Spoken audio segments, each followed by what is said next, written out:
Hey, how you doing? Hey, how you doing? Hey, guys. Hey, girl, hey. Okay. So, guys, I'm driving to work. This is going to be a quick update. So if I don't look over too much, I'm sorry. But I'm driving. I just wanted to give you guys an update. So I am currently on injection day 10. Today is day 10. I've had 2 scans so far. I had a scan on Mother's Day. On Mother's Day, they said my follicles were doing excellent. They had went from the 8s and 9s to the 13 and 15. And so, because it was doing so great and it was such a jump, my E2 was 243 on Mother's Day.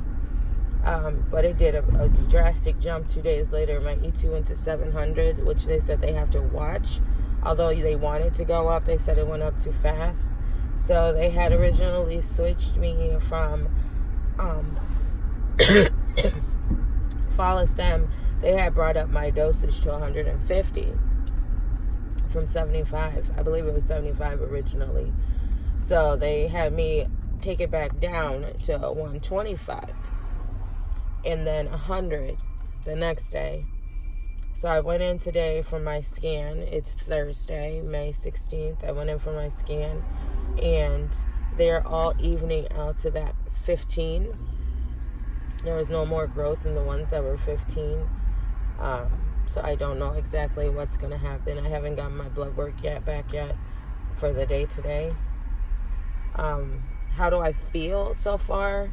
I started off really excited. I'm still excited, let me say that. But I started off really excited and really giddy and really ready to see how things goes. I went from being terrified of the shots to essentially just doing them. Like, let's just get it over with. Let's get it done. I haven't been able to really record them because there's been something going on every day.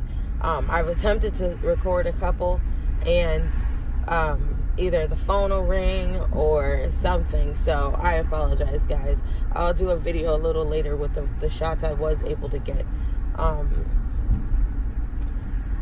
feel very bloated. I'm already a chubby girl, but I feel very bloated. My stomach feels very bloated. I feel like there is 2 balls, but on one side of me that just are pushing against everything. It's not a pain, it's more of a discomfort type of thing. I have had an emotional roller coaster the last 3 days. At one point, my doctor's nurse sent me a portal message telling me, because I was asking her, I said, I know there's no definitive date that you can give me for retrieval, but can you tell me about around when I should take my days off? Because I work at a specialty pharmacy, so I can call off, but then I get a strike against me for calling off, so it's better to schedule ahead. So she said, well, the earliest could be this Saturday, which would be the 18th, or sometime next week.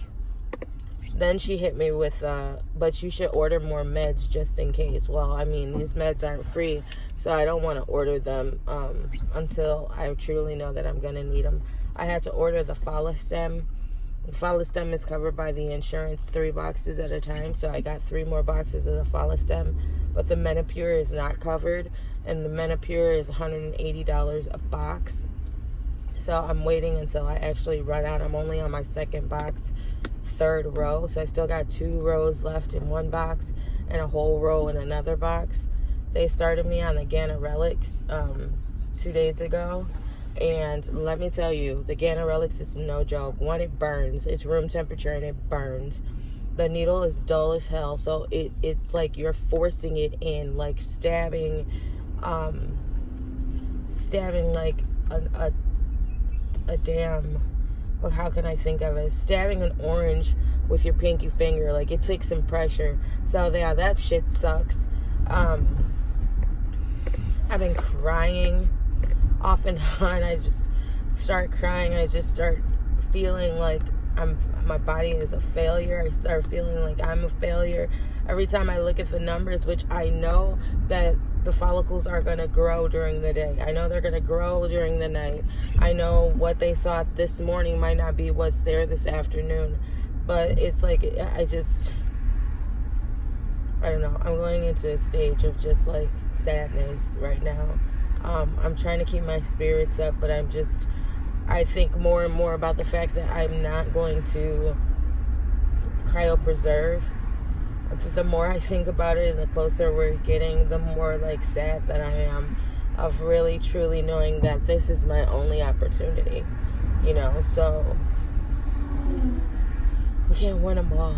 Yes, you can't win them all, but I'm away from and the other thing is that in the portal, that's what I was saying. See, I'm like scared of brain these days. The other thing that in the portal, she said, with PCOS, you have a lot of interior follicles, but they all don't mature. So I said, PCOS. So I sent her a message back. I said, I don't have PCOS. Nobody told me I had PCOS.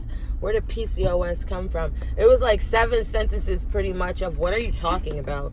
And she took her time answering me back. Like when she sent the first email and I responded like, the first email she sent, she told me about the E2.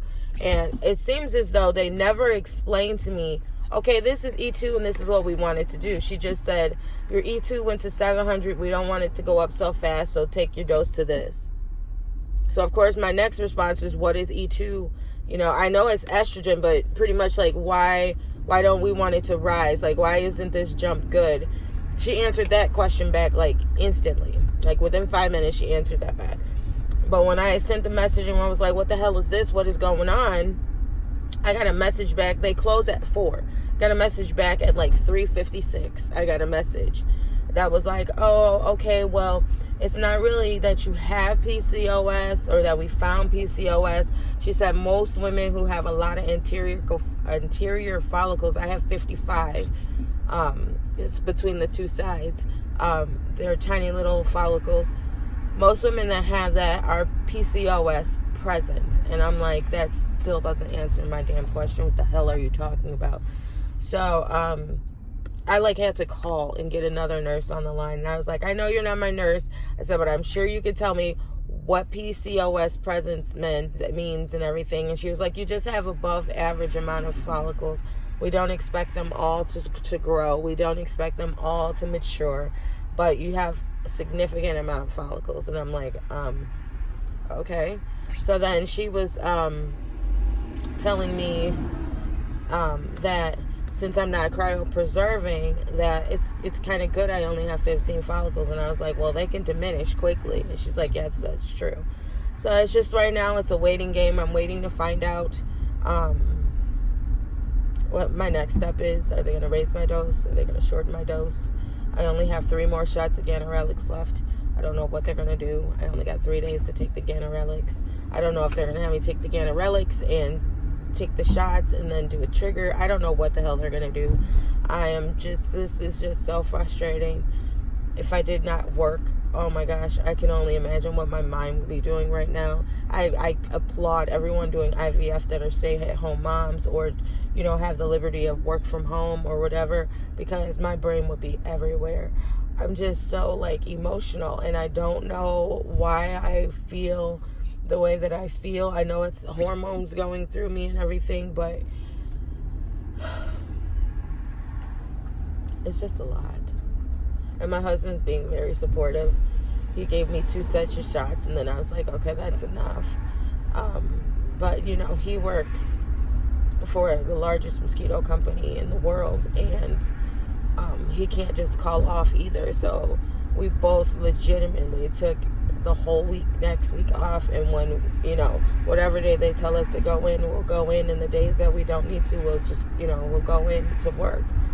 But it's just a lot, and I'm usually a very strong person, and I'm usually ready and willing to go and everything, but I just feel so defeated right now. And I know I don't need to feel that way, because I know they're gonna grow more, but I just feel so defeated on how great they grew when they brought my dosage up, and now they're level, they're evening out. No more follicles are showing to be, growing any different. And I know that when they do the retrieval, they can say 15, I can get 18, I can get 20. I know that. But I just feel so, like, hopeless right now.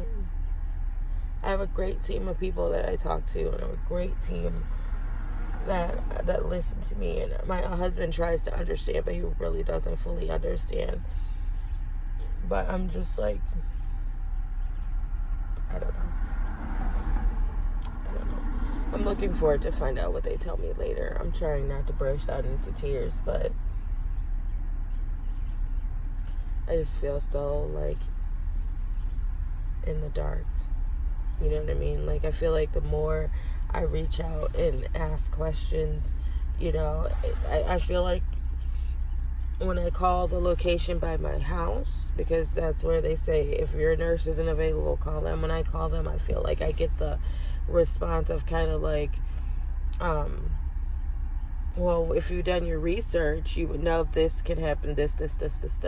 Well, I don't want to do research. I don't want to do that. I have read things, but Dr. Google doesn't tell you everything. Encyclopedia doesn't tell you everything. You can't find everything at the library. So it's like, I'm just hurting right now, and I'm trying to stay positive, and I'm trying to do things that make me happy and make me smile. I'm going to go for a swim tonight. But I'm just, well, not a swim. I'm just going to go sit in the water and just feel, and just be there within everything. But it's just so much right now. So much. But that's my update. I don't want anybody to don't be sad for me. Don't be, depressed for me or anything. I know it's just a part of the motions. I never thought I would get to day 1 of STEMS, and now I'm on day 10, so I'm very thankful. I'm able to go on this journey, but I can't help but feel that, with the new things that have come in my way and things that have came up suddenly that they didn't have in order, I just feel like I didn't self-prepare myself enough. You know what I mean? Like, I saved the money that they told me to save. I saved all of that. And then they came with something else. I do have a family, I do have responsibilities. I do have bills. So I just don't have it to just throw it out there and do it. You know what I mean? And even though I know my heart was in the right place, I know I did what I was supposed to. I know I researched, I called, everything. From the moment I decided, yes, I'm going to do this, I did all of that. And I'm not going to allow and keep allowing myself to feel like crap because I can't get it the way that they want me to get it, So, I don't know. But I just want you guys to always be kind. Always love yourself. And always put yourself on a pedestal higher than everyone else. But just remember, everything that goes up must come down. And everyone we pass on the way up, we may need them later. So just stay humble. I'll talk to you guys later.